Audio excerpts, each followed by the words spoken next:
पण एक नेहमी बी प्लॅन तयार ठेवावा लागतो की 99% एफर्ट जे असतात त्याला 1% मग तुम्ही त्याला दैव म्हणा, तुम्ही त्याला नशीब म्हणा, त्याची साथ तुम्हाला नक्की लागते आहे. हा 1% जो भाग आहे ना, हा तुमच्या हातात कधीच नसतो. काही काही मुलं अशी आहेत की 6-6, 7-7 वर्ष प्रयत्न करतात आणि त्यांचं सिलेक्शन होत नाही, की खूप रोमॅन्टिक आयडिया घेऊन लोक या सर्व्हिसमध्ये येतात. का त्यांनी गाड्या बैठलेल्या असतात, लाल दिवा, पिवळा दिवा, 10 लोक सलाम करणारे असतात. हे अधिकारी प्रत्येक वेळा रुबाबात काहीतरी नवीन गोष्टी सांगत असतात, पण हे असं नाहीये.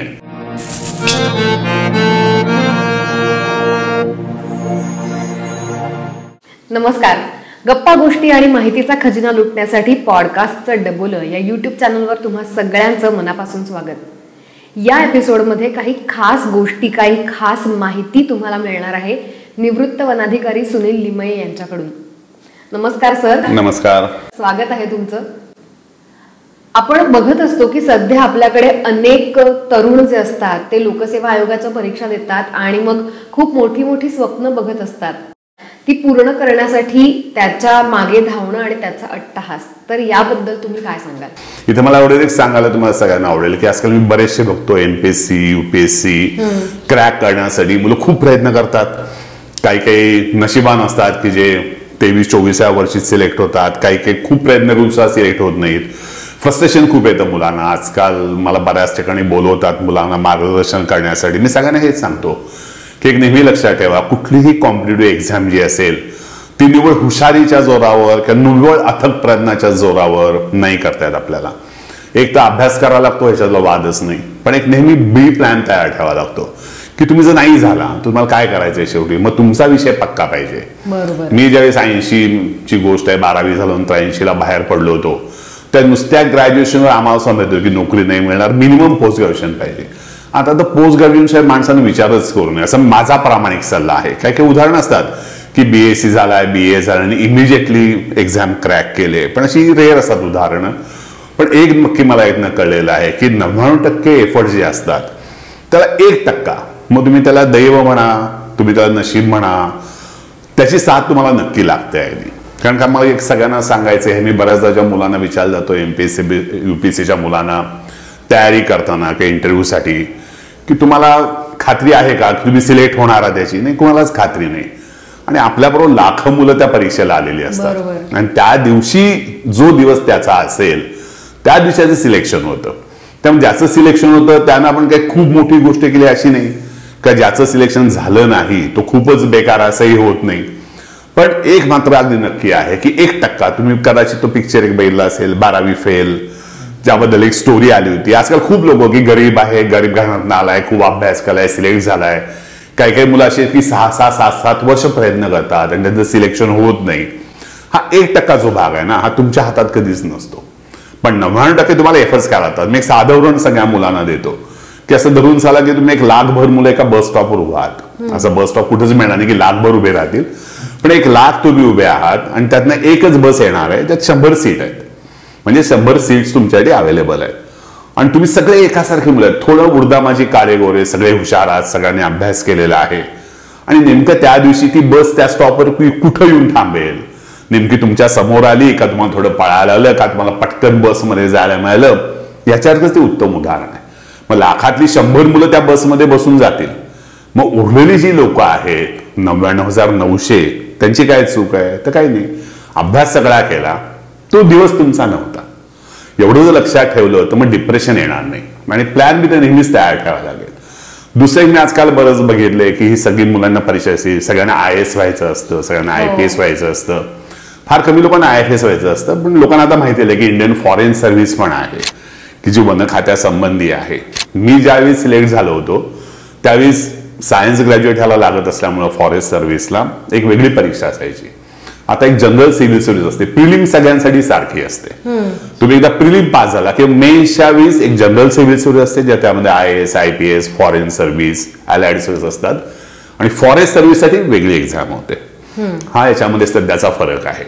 पण बहुतांशी मुलांनी ज्या विचारतो की तुला काय व्हायचंय, तर IAS व्हायचं सगळ्यांना स्वप्न असतं. कारण का पेपरमध्ये वाचत असतात IAS अधिकारी आपल्याकडे UP, बिहार, साऊथ इंडियामध्ये खूप कौतुक असतं त्यांचं का आपल्या इथं त्याला मढीत सनदी अधिकारी म्हणतात. जेव्हा की सनदी अधिकारी शब्दावस्वा काय करून खरं वाईट वाटायला पाहिजे की ब्रिटिशांनी जे सुरू केलेलं होतं, ICS जे सुरू केलं, ज्यात फक्त ब्रिटिश अधिकारी यायचे. आणि मला माहित नाही किती लोकांनी याचा सगळ्यांचा सर्व्हिसचा इतिहास वाचलाय. मी एवढ्यासाठी हे सांगतो आहे की खूप रोमॅन्टिक आयडिया घेऊन लोक या सर्व्हिसमध्ये येतात.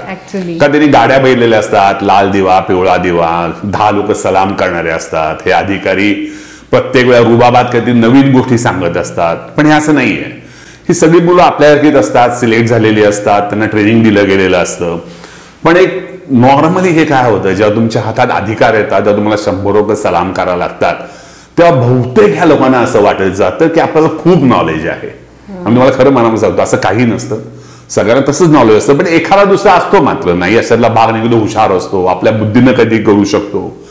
पण डिस्ट्रिक्ट अॅडमिनिस्ट्रेशन हे सगळ्यांना तुम्हाला पिक्चरमध्ये तुम्ही बघता. पिक्चरमध्ये तुम्हाला जर लक्षात असेल, एखादा पोलीस अधिकारी IPS होतो, त्या पिक्चरमध्ये त्याचं डेसिग्नेशन तुम्ही बघा, त्याला मारामारी करायची असते, त्यांना मी हात वयापेक्षा बाया वर काढायचे असतात, तर ते नेहमी ACPच असतात. ते कधी DCP CP अशी कमी लोक दाखवतात. का ACP म्हणजे तो इन्स्पेक्टर समजतात. फिल्ममध्ये सुद्धा IPS अधिकाऱ्याला ACP तोच मारामारी करतो, तोच हिरोईनला सोडवतो. हे बघून सुद्धा लोकांना भावंसं वाटतं. तर मी लोकांना विचारतो, अरे बा तुला ते SP म्हणून जिल्ह्यात जायचंय, तू कधी एखाद्या SPच्या ऑफिसमध्ये गेलास का? कधी एखाद्या SPशी बोललास का? तुला पोलीस व्हायचंय ना, तू एखाद्या पोलिसाशी बोललास का? एखाद्या पोलीस स्टेशनमध्ये गेलास का? कशी लोक माणसाशी वागतात? किंवा तुम्ही रस्त्याचे तुम्ही अनुभव घेतले असतील, पोलिसांचे, रेव्हेन्यू ऑफिसरचे, थोडक्यात सगळ्या सरकारी यंत्रणांचे. तुम्हाला कधी चांगले अनुभव आलेत का सरकारी कार्यालयात जाऊन? असं नाहीये की सगळे लोक वाईट असतात, चांगले अनुभव येतात. मग तुम्ही का चाललाय त्या नोकरीसाठी? तुमच्या जर मनात असेल की सर मला एखाद्या सरकारी ऑफिसमध्ये वाईट अनुभव आलेला आहे आणि मला त्या नोकरीत जाऊन हे वाईट अनुभव दूर करायचे आहेत. तुम्हाला जर माहिती असेल तर सरदार वल्लभभाई पटेलने असं म्हटलं होतं की ही आपल्या भारताची स्टील फ्रेम आहे. पण ही स्टील फ्रेम आता किती गंजली हे किती लोकांना माहिती आहे? आपण जे लोकांसाठी काम करायला या ऑल इंडिया सर्व्हिसेस केल्या, क्या केल्या त्या ऑल इंडिया सर्व्हिसेस? की लोकशाहीचं आपलं राज्य आहे, राज्य सरकार बदललं तरी अधिकारी राहतील तिथं, ते समाजाची काळजी घेतील, शासनाच्या योजना पोहोचवतील, असे किती अधिकारी आज करतात. मला कुणी एकानं सांगा की साहेब मी सरकारी कार्यालयात गेलो आणि मला तिथे खूप चांगली ट्रीटमेंट मिळाली, असं झालंय कधी? फार कमी ठिकाणी असेल. तुम्ही तहसीलदार कार्यालयात जा, कलेक्टरदार रस्त्यावरचे पोलीस बघा काय असं वागतात. तर एक सरकारी नोकरी मिळाली, स्थिर नोकरी मिळाली म्हणून जो अंगामध्ये एक प्रकारचा माज म्हणणं बरोबर राहणार नाही, पण एक ओव्हर कॉन्फिडन्स आलेला असतो की आपलं कोण आता वाकडं करू शकणार नाही. बघा 90% तुमच्या सगळ्यांचा हाच अनुभव असेल, 10% नाही आहेत चांगले अनुभव नक्कीच आहे. मग तुम्ही का जायला पाहिजे सरकारी नोकरीमध्ये? मी एवढंच सांगेन की काही मिळणारे अधिकार असतात, पण तुम्हाला जायचं आहे ते लोकसेवक म्हणून जायचं आहे. आणि खूप लोक विसरतात. मी असे कित्येक जण बघितलेले आहेत की नोकरीला लागण्याआधीचा तो माणूस किंवा ती मुलगी आणि 10 वर्षात त्यांच्यात पडलेला फरक.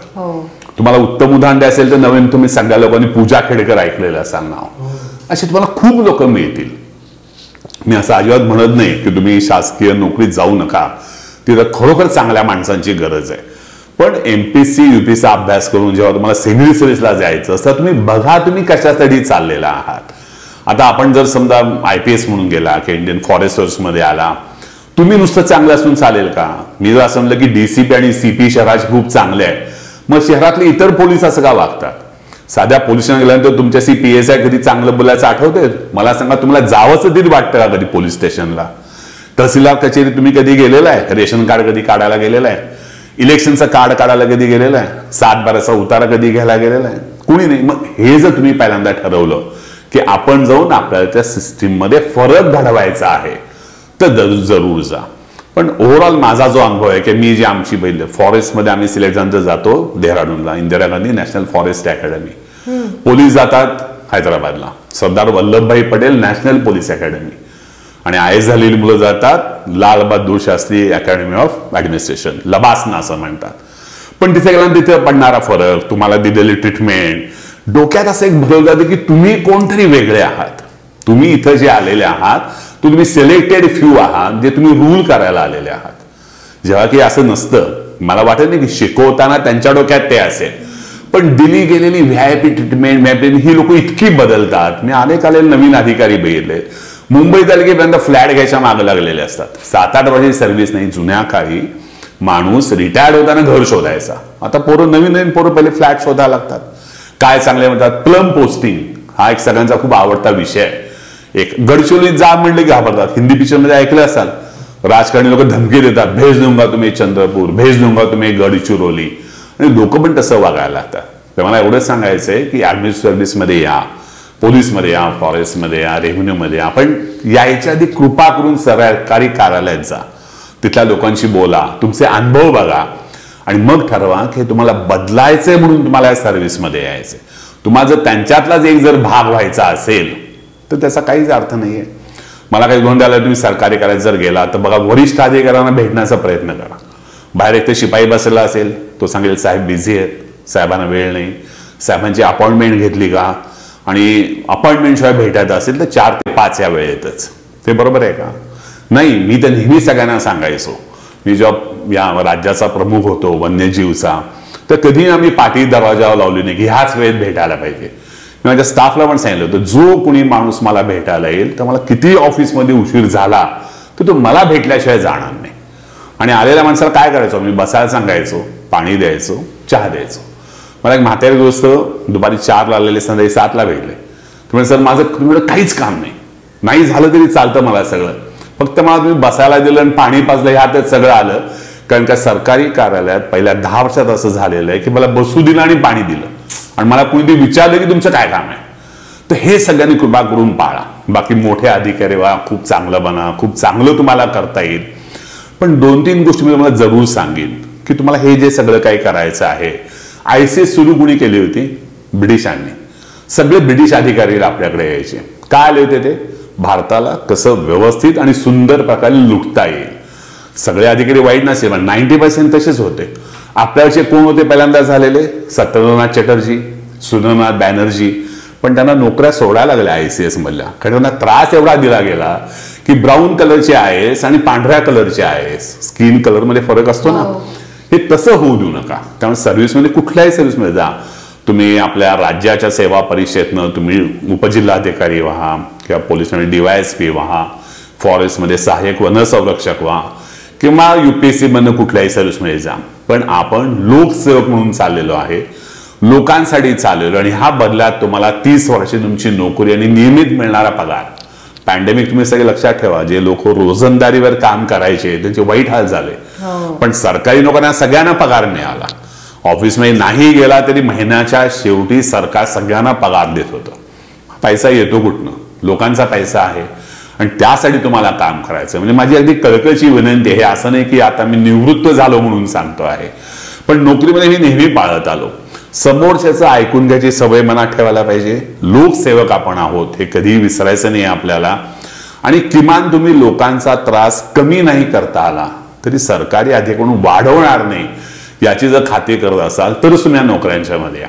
तर तुम्ही बघा, आपल्याकडे जे IITians किंवा खूप हुशार मुलं असतात, क्रीम असतात, ते अमेरिकेत जातात, परदेशात जातात. अगदी जे कमी असतात ते कुठल्या तरी मॅन्युअल जॉबला लागतात. प्रॉब्लेम असतो या मधल्या लोकांचा, म्हणजे मी म्हणेन 60 ते 90% मधल्यांचा. त्या नक्की कळत नाही आपण काय करायचं. तुम्हाला प्रामाणिक सल्ला आहे, सरकारी नोकरी जरूर या, चांगली माणसं पाहिजेत, पण 10 वेळा विचार करा स्वतःशी की आपण का चाललोय आणि आपलं ऑब्जेक्टिव्ह काय असेल. आणि मला वाटतं मी हे खूप पाळत आलो असं मला स्वतःला वाटतंय. कारण का आज मी जेव्हा निवृत्त झालो, मी फील्डमध्ये गेलो की माझे जे सगळे कर्मचारी आहेत ना, म्हणजे आमच्या वनरक्षक, दैनंदिन मजूर, ते सगळे मला मनापासून भेटतात अगदी.